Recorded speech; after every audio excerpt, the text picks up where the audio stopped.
What's up, everybody? Welcome to Randomly Selected, powered by the Silver Room. My name is Mario, and on today's show, we have Jonathan Swain with us. Jonathan Swain is an entrepreneur, a businessman here in Chicago.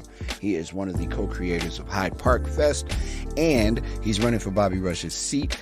We talked about South Shore, how it compares from back in the day to now, and we also asked what made him want to run for office, and a whole bunch of other stuff. So take a seat. Enjoy this, ladies and gentlemen. Randomly Selected presents Jonathan Swain. Welcome to Randomly Selected. Hey, man, great to be here, man. And in spite of what you said in the conversation with me, you are actually being randomly selected. I love it, man. I love it. It's great. We had a talk on the phone and through text, and I was telling him who I was trying to get on the show. And he goes, "So this isn't really so random, is it?" I'm like, "No, it's very random." So, welcome, man. I'm glad you're here. With all that's going on in Hyde Park, with all that's going on in the city and all that stuff in your place and a lot of it, and I know you pretty well, but I'm interested in how all this started for you. What's the this? Everything. Just what is the origin story of Jonathan me? Swain? Yeah. So I call myself a son of the South Side. I was born in South Shore. Okay. I lived in Hyde Park. I went to grade school in Chatham. I played Little League Baseball in Roseland. Wow. And I bought my first house in Auburn Gresham. That's a lot of land. It's a lot of land. I've covered a lot of ground. I mean, part of that was driven by my father having businesses all over the South Side. Yeah. So people who in Hyde Park know us from Swain Drugs and Kimbark, obviously. I'm going way, way back. But yes, we had Swain Drugs. You are. Yes, Swain, sir. absolutely. Wow. Right. I didn't even know that. Yeah, man. My dad was one of the first, if not the first, black business owner in Hyde Park. Mm-hmm. So we had businesses there, on King Drive at Swain Pharmacy, 67th, and in the Williams Clinic over there. We had a business at 87th and Hermitage. We had one at 83rd and King Drive. Mm-hmm. So because my dad had businesses all over, my mom would take me all over the city, and that's how we got involved with a lot of different things around the city. So for me, man, I'm just a guy whose parents just, wanted to have the very best for them. For me and my siblings, my mom and dad were raised in the Jim Crow South. Mm-hmm. My dad comes out of real abject poverty. When I mean by that, I'm talking about no clothes, no shoes, that kind of thing. Had to hustle, in the truest sense of the word, to make his way. And carved out a way up here, and he wanted to provide the best he could for his family.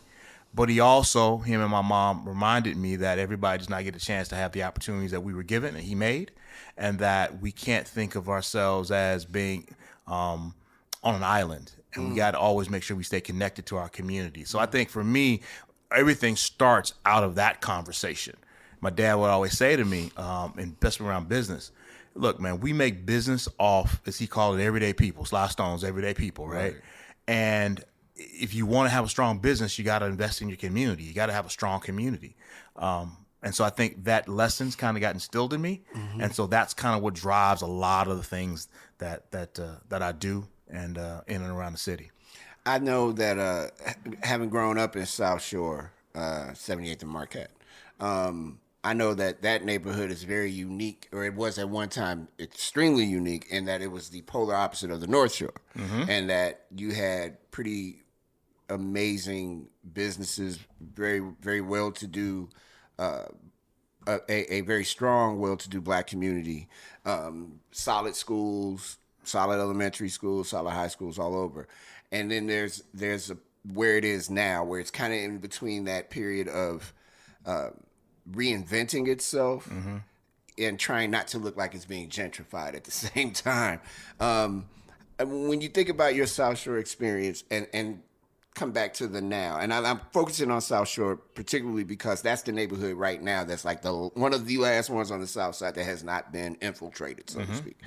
How do you compare the then when you were growing up to the now when you look at South Shore? Well, I think the bones are there. Mm-hmm. I mean, that's the one thing about real estate. Real estate oftentimes is driven by assets and natural assets, and there's no place else in the city you're going to have access to the lakefront the way you do there. Exactly. Having a golf course on the lake, obviously that was a country club that we didn't have access to, meaning, black folks for a long, long time, and then it became public, and we had access to that. When you look at a lot of the housing infrastructure that's there and the architecture that's there, extremely rich, like it is in all of our neighborhoods, it's strong.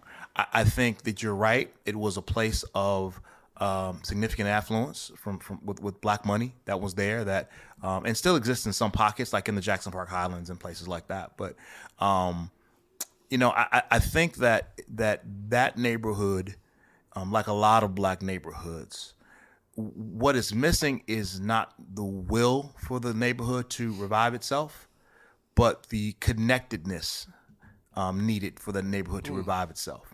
And I think that, and you're starting to see it when you look at what's going on, the great things that the Rage and Imagine what Inglewood If are doing in Inglewood, and was it Grow Greater Inglewood? That's, Anton Seals and those folks are over there doing over there. Yeah. When you look at how they're building a web of community, that is what causes neighborhoods to rise and to thrive. And so I think that as we start to move forward in in the next few years, the communities that are going to thrive in our neighborhoods are going to be the ones where there's a connectedness, where people know people, where people can find places of agreement. People can you're not going to agree with every group on everything. The question becomes, can we find places of agreement and walk forward with those? Yeah. And that's generally how I try to approach my life and the work that I've done. And I think that's what's going to be most fruitful for a lot of those neighborhoods. I know when we talk about Chicago's communities, all 77 of them, they are all kind of governed collectively yet individually. This area, the Hyde Park, Kenwood, Woodlawn area is very unique in that the University of Chicago serves as the anchor for those three communities. I know that a couple of years ago when the uprising happened, your business was one of the few businesses in Hyde Park that got hit, unfortunately. And I'm wondering how much of that served as the impetus for you to make the decision that you wanted to run for office. And when did you make that decision that you wanted Bobby Rush's seat for office? Wow. So I'd say that was a part of the journey. That definitely was an integral part of the journey, just in my own level of evolution and the leadership that's kind of being brought out of me, if you will. That moment in time was something that was very unexpected, to say the least. I'll never forget. My wife said something to me the night before as everything was going down, and we're trying to figure out, okay, what's going to happen and the like. And my wife said to me, she came in the room and she said, "Whatever happens tomorrow, don't react. Take your time and develop a response." And that stood with me because I didn't know. It's kind of like God was trying to say to prepare me for something. Yeah. And when it happened, and I saw the reaction of people's responses to us and responses to the supporting our staff or our GoFundMe and just their support of who we were as a business and our place in that community. And then the comments I got about some of the responses that I made about that, where I'm not focusing on, what happened to the business. Let's keep the attention on what's really going on, the inequity that's been built up, that this is a response to that inequity. And seeing that, it got me thinking that I really want to lend my voice a little bit more to causes that I was passionate about. I was currently on the Chicago Board of Elections, right, which prevented me from saying much because I had to be non-partisan and non-preferential in that role as an election commissioner, because that's the only way you can be fair. And I think that's one of the things that kind of got me thinking that maybe I want to lend my voice to some other things. So I've always had an interest in public service. Mario, what a lot of people don't know is that my career really started in government, working in Auburn Gresham for two aldermen over there actually, and then I worked in City Hall for a while. I was a deputy commissioner in the City of Chicago Department of Planning and Development before I was 30. And since that time, I chaired the City Zoning Board of Appeals. I was a commissioner on the Board of Elections. So I have had a government basically pedigree for most of my professional career as I did other things, right? So it's always kind of been around there. But watching that, and then also watching the folks leave our community, that's the other thing that made me really want to think about jumping into public service in this way. Yeah. When you think about 1980, there was 1.2 million blacks in Chicago. Fast forward to 2030, it's projected to be a little over 600,000 blacks in Chicago. That's a 50% decline in 50 years. And then you layer that with this thought that people of all types migrate for two reasons. They're either fleeing persecution or they're seeking opportunity. So if the black folks that came up here in the Great Migration, they were fleeing persecution, and seeking opportunity in Chicago, if they're leaving, they're either fleeing some persecution or seeking opportunity elsewhere. Somewhere else. And so the question becomes, why can't our city, why can't the South Side, why can't the South suburbs in totality be a place of opportunity where people want to raise their families, start their businesses, build their houses, educate their children? We're missing something. And so that's really kind of what also lit the fire. In this part of our conversation with Jonathan Swain, we talk about the uprisings of 2020 and how it affected his business, Chembark Liquors, which is here in Hyde Park. We also ask him, in this run for Bobby Rush's seat, what is his best path to victory?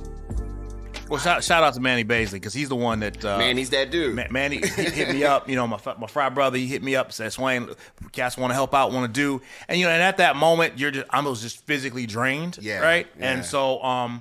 But, I'm glad he reached out, and I said, look, Noop, come on, put it together. Yeah. And I'll never forget when they pulled up to do the work, man. They said, what do you want? I said, because I was just tired, right? I was like, look, put High Park, put maybe Chicago flag or something, and put up there, Black Businesses Matter. I mean, it was literally just like that. Yeah. Had no idea that would be kind of a rallying cry all around the city, where people were driving by the billboards and maybe by the wood and taking pictures and putting it on Instagram, and it became this kind of idea of around the moment, man. It was really awesome. I'm really grateful for everybody that participated in that, man. I took a picture of our buddy Doug, and I look at that picture every now and then. I'm like, yeah, Hyde Park, we're gonna be fine. And we were all on the same page about we'll be okay.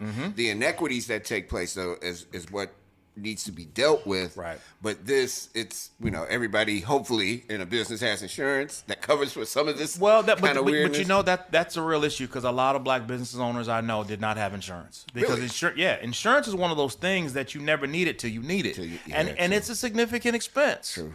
And, a lot of Black folks that I know in business, they just either chose not to get it because they weren't required. Like, my business is required to have certain amount of insurance because I have a liquor license, right?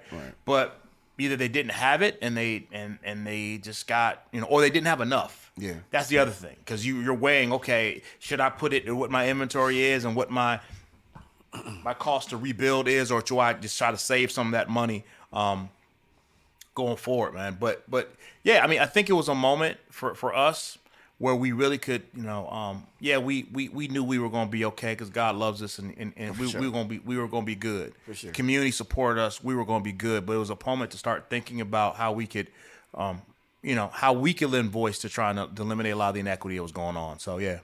I know that this campaign, which started out with one person running for the seat and Bobby Rush still being there, has now grown into a small basketball team of people running, and Mr. Rush now maybe a football team with some reserves, with a couple of dudes on the bench, with Mr. Rush now stepping back and having endorsed a candidate himself. What is your path to victory in this moment, so you can serve the South Side and the South Suburbs? Yeah, so I think it was not just one person that stepped up. There were a lot of people that talked about running against Bobby Rush. Yeah. Before all this happened, and when the nature of politics is a calculation. Okay, it's a calculation of, one, do you have the background? Do you have the experience that voters are going to resonate with? Do you have the access to resources? And I don't mean just money. Money's a great part of it, but do you have access to resources to get your money out? Yeah. And will that overcome the inclination of politics being kind of, the name kind of exercise, right? So I think when Congressman Rush decided to retire, it changed the calculus, and I think that's why you saw a lot of people looking to get into the race. In terms of path to victory, I think there are a lot of good people in this race. Yeah. Who've done a lot of good work on the South Side. Yes. A lot of good work for our community. And they should be applauded for all that work. I think, though, when you look at all of us, my background and experience is different. Look, at the end of the day, none of us are really going to be that far apart on issues. This is a solidly Democratic seat. It will be Democrat. It's one of the safest Democratic seats in the country. Okay. Most of us agree on the outcomes, what we need for the district. There might be some differences in approach, but generally we're generally going to agree. So what voters are going to have to look at is, the background of the person, the experience of the person, and the approach that they'll bring to serving in that particular seat. And I think my background and experience is different than everyone in the race. It's the most diverse, for sure. I do have government pedigree, as I described, but I also have run a small business. Right. I'm also an attorney. Right. A lot of people don't know that, right? I'm also a attorney and have had a law license for the past 20 some odd years. I've worked in the nonprofit space.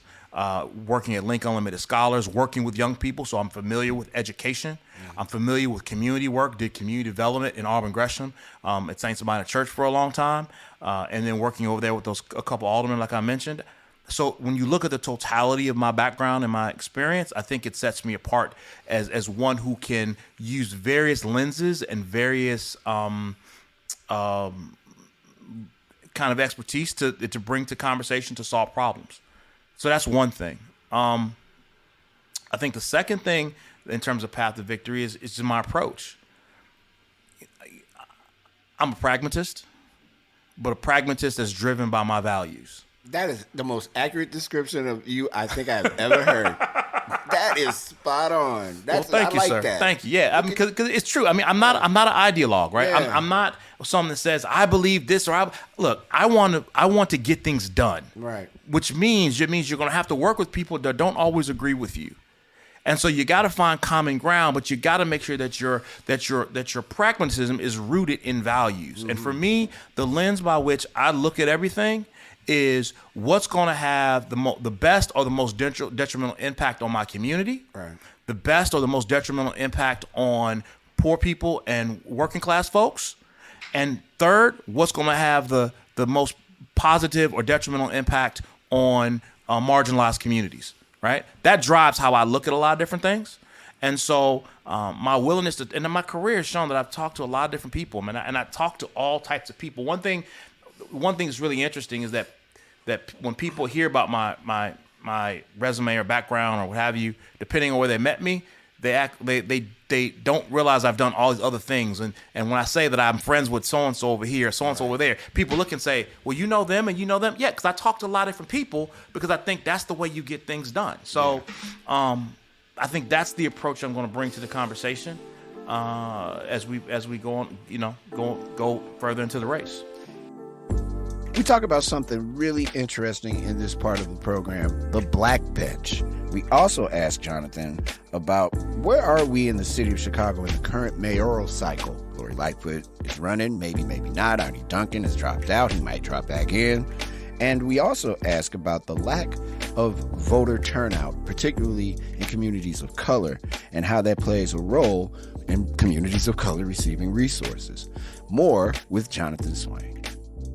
Sure. So with respect to the black bench, I disagree a little bit. Okay. Because, the nature of politics in our community has always been this feeling that certain folks pass offices to other folks. And that doesn't necessarily mean that I'm actually going to give you the baton per se. Right. But the offices belong to the people. Right. And so it's up for the people to determine who represents them. Right. And so even when you talk about Harold Washington in those days, folks like, Lou Palmer and Thomas Todd and other folks would call a plebiscite and bring people together to try to figure out who they wanted to represent them. So it wasn't just a small group of people, as I recall it now. Right, you're right. Because I'm reading the books. I wasn't necessarily there, but right. I was old enough, but I just was not involved. But they were bringing the people together, right? Mm-hmm. But what that required was having a group of people that were well skilled in public affairs and political affairs. And so with the black bench and working with Alex Sims, who's really the brainchild behind this, Alex and I know each other through the Chicago Urban League Impact Program. And we've had a lot of conversations about these issues, about where the black community is in Chicago. And she said, let's go ahead and do this, and called me up and said, Swain, you're doing this with me. And since you kind of, we talked about this idea together, I'm like, okay, great, we'll do that. But the idea was, I think for me, twofold: making sure young people, or millennials, let's say young people, millennials knew each other, right?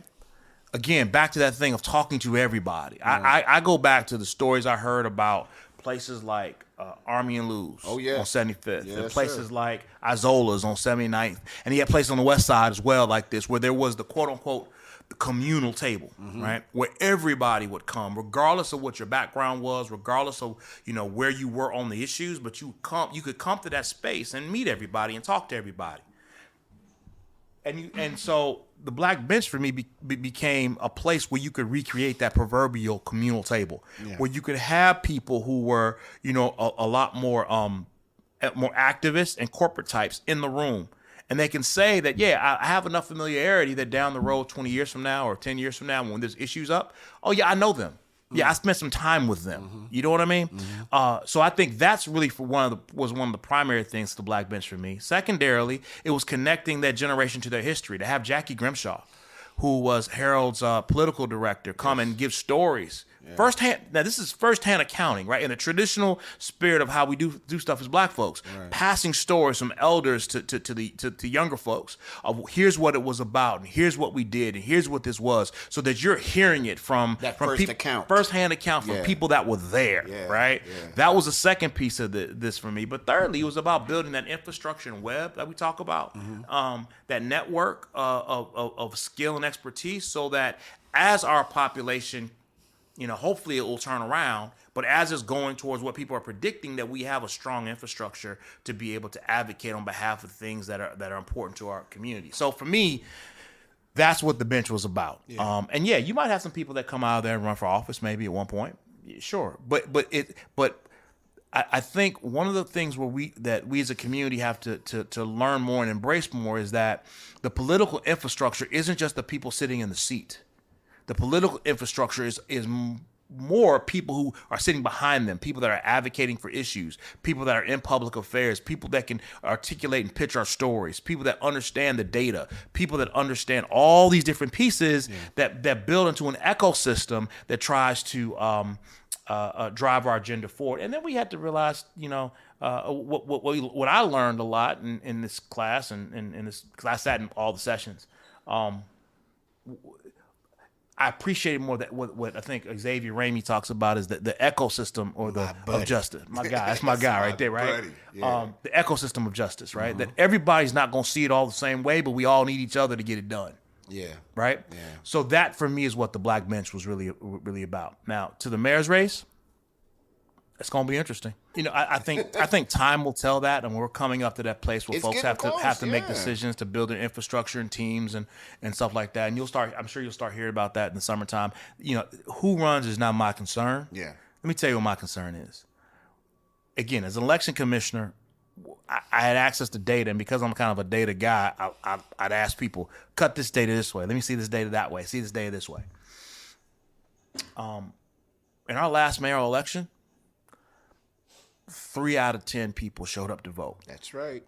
And when you break it down to how Mayor Lightfoot got to the runoff, if my numbers serve me correctly, 0.6% of registered voters in Chicago sent her to the runoff. I was sitting at the news desk at Lumpin' Radio, and we were talking about those numbers. Like, no one voted. No one voted. But typically that's the typical. I mean, you saw an uptick, when you had the runoff with Chewy and Rahm. Right. And then it's a far cry from what happened when Harold was elected, where the turnout was like 87, 88%. I remember that. Okay, those days, where you get shamed in the community if you didn't vote. Right? Exactly. Yes, sir. Okay, so when you look at that's the bigger concern for me. It's how do we get more people to participate? Because here's the thing: if 3 out of 10 people voted, typically when you talk about complaints, 10 out of 10 complain. Say word. Right? Yeah. And why I'm concerned about that is because the lack of participation in elections, regardless who you vote for. So like when I'm out in the streets talking about my campaign, talking to folks, because again, in this race, a lot of people know a lot of people. Okay? People are familiar with everybody. Got a lot of friends in the race. Okay? My point to anybody I talk to is, let me make my case. If you're with somebody else, fine. Right. No problem. Right. Make sure you vote. And if it ain't for me, I'm cool with that. Make sure you vote. Because if we as a community want to see the resources brought back to our community, those resources are brought back based on how many people are participating in the process. There are wards in this city, man, where one ward I'm thinking about in particular, when I looked at the last presidential election, 9 out of 10 people showed up to vote. 9 out of 10. That community gets the resources they need. Absolutely. And the resources they deserve. Absolutely. Okay. Yeah. So for me, that's the larger question. That's the larger concern, and I think that's where as a community, our focus needs to be. I mean, even before I was thinking about running this race, literally the week before, I was talking to a guy about pulling together an effort to try to increase voter turnout among our communities. Right. Yeah. I thought that was an important thing that we should be getting involved with. But yeah, man, that's the bigger issue to me. I know I don't know those numbers intricately like that, but I do know that the 3 out of 10 thing was really visible when one ward did not vote for Mayor Lightfoot, and it's the ward we're sitting in. Right. Mm-hmm. The fourth ward, although technically we're in the fifth, the fourth ward didn't vote for her. No one in the city believed that Lori Lightfoot had lost only one ward. It was a mandate, but it's a kind of weird mandate because no one voted. It's a mandate of those that participate. Yeah. Right. Yeah. But the fact is that all of us are affected by government. Like I tell folks all the time, you can vote in the presidential election, and that's important because you need to do that. But you're more likely to see a judge before you see a president. I mean, obviously, Hyde Park's a little different, right, because of President Obama. Right. But you're more likely to see a judge. You're more likely going to need an alderman than you will a president. Yeah. Right. If you're a business owner, you're definitely going to need to know your alderman. So it's important that we participate in these municipal elections, the primary elections, especially like a primary like this. Yeah. Where yes, whoever wins the Democratic primary is going to be elected to Congress.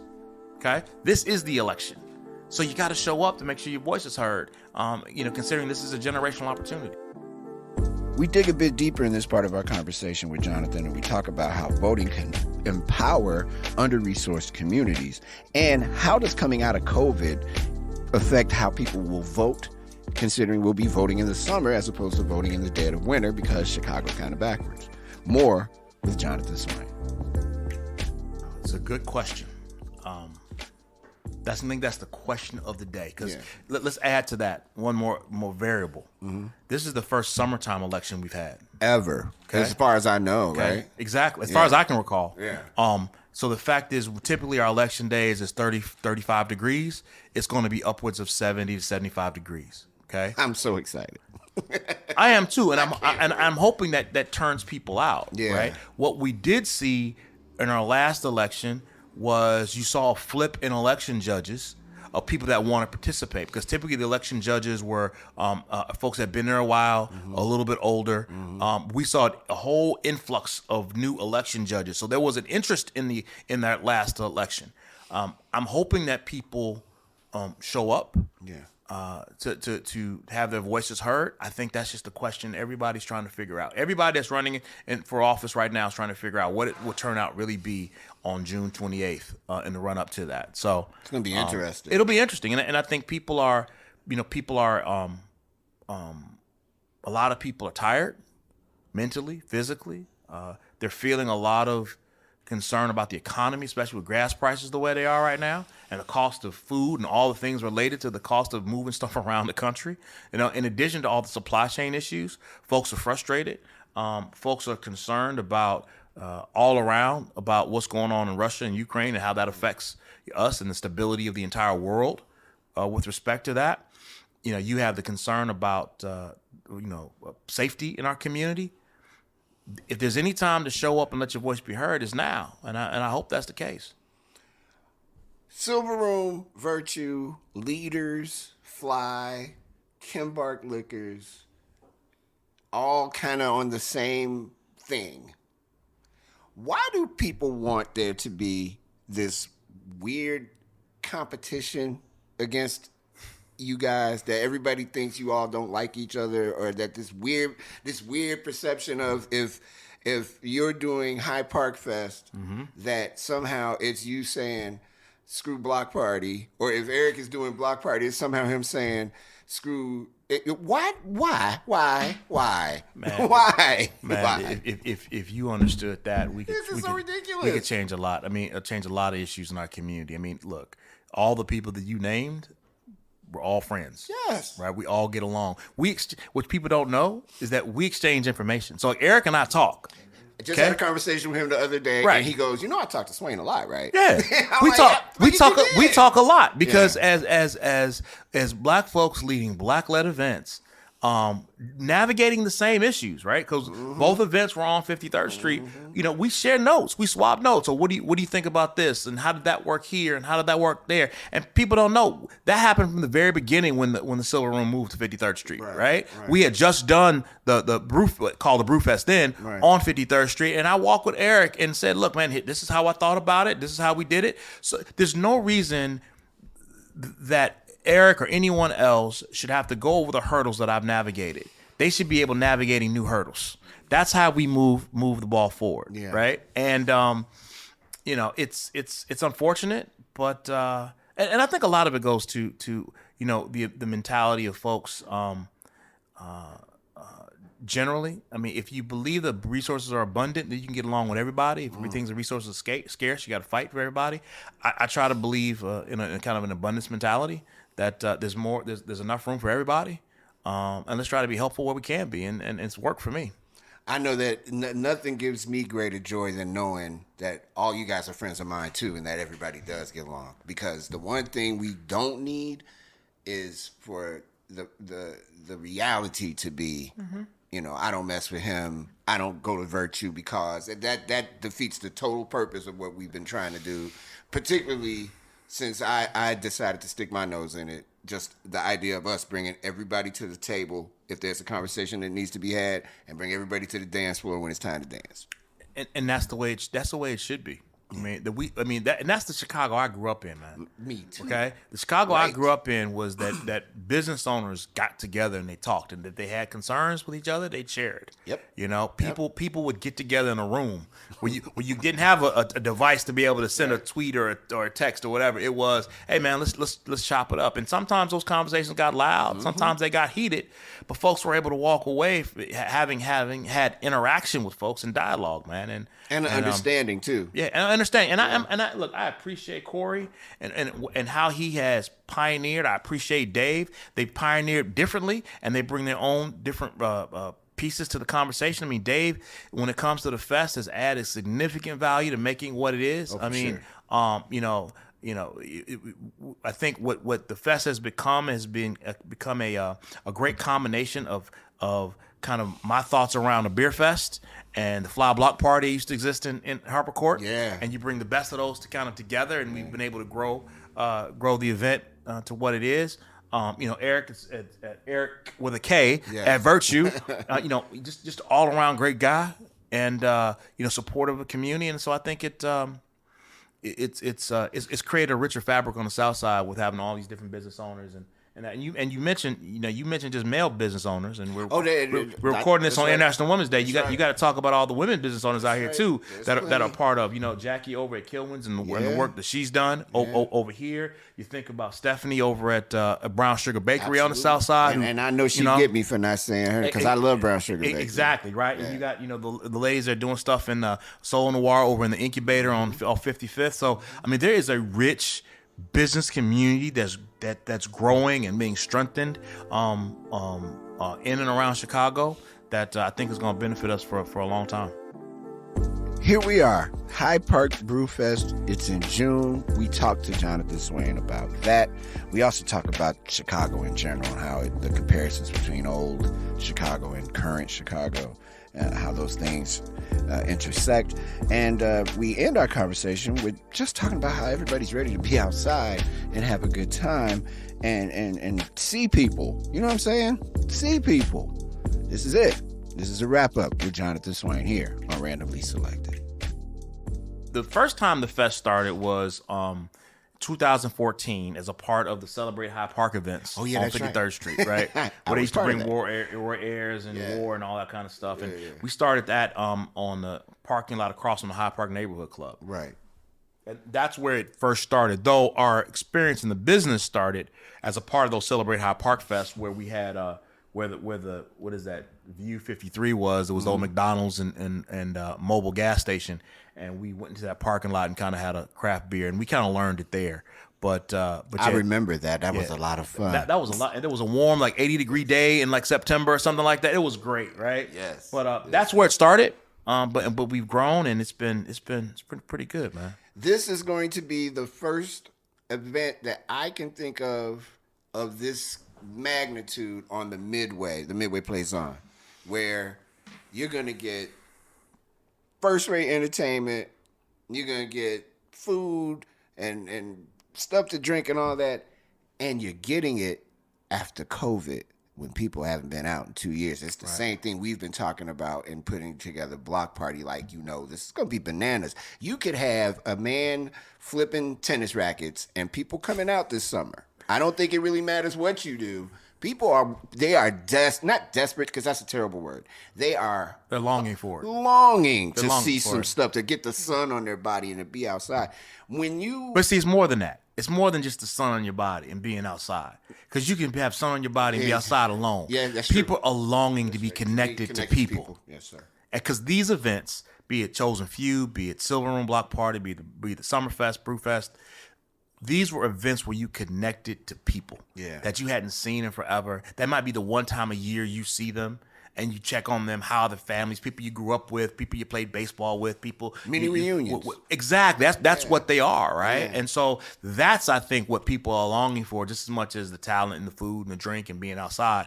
People want to be connected to people, because that's what we missed. I got to tell you, man, I have had the pleasure of attending events that you have thrown. I've had the pleasure just coming down and talking to you on something. Hey, what you doing? How you doing? Mm-hmm. You texting me out of nowhere. I'm like, wow, I got a text from Swain.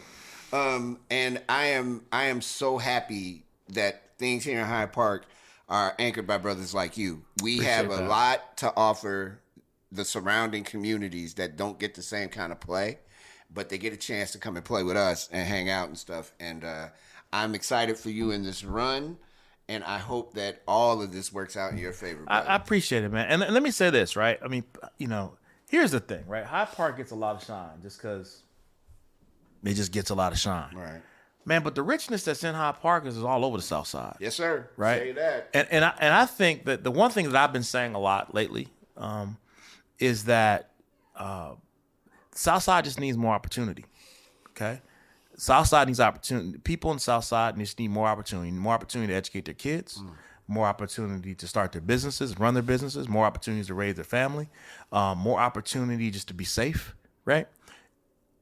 Yeah, people talk about Hyde Park being what it is, but the seeds of what Hyde Park has become exist all over the Southside. They just got to be watered.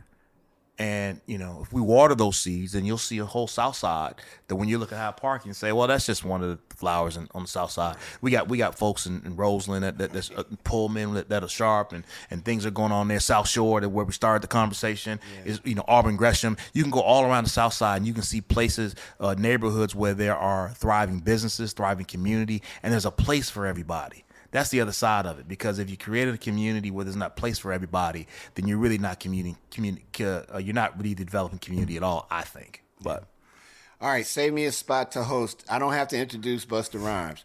I know Dave gonna do that. You better talk to Dave Jeff about that. I'm not even trying to do that. Just save me a spot, brother, at the Hyde Park Fest. Thank you so much, man, for being a part of the show today. No, thanks for having me, man. It's great to be with you. The mayor of Hyde Park. Here we go. The mayor of Hyde Park. Look, I was having a conversation here on the way, like talking to another mayor of Hyde Park, saying, "Look, we're gonna have an election for that? No, how are we gonna figure that out? I will not be in it. But no, it's great to be with you, man. We appreciate all you do for just lifting our community, man, and bringing folks together, man.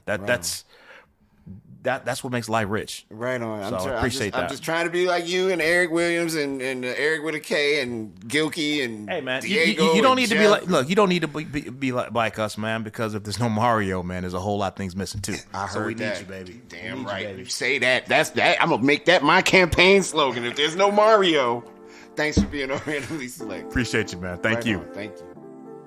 Randomly Selected wants to thank Jonathan Swain for being a part of the show and for being our guest today. We really, really had a good time talking to him. We got a lot on the table and a lot out. So now a lot of questions have been answered. You know what the deal is. See you at Hyde Park Fest for sure in June. Our next episode, write this down. You don't want to miss it. I can't tell you what it is yet, but I promise you, announcements will be made. See you next time on Randomly Selected. Peace.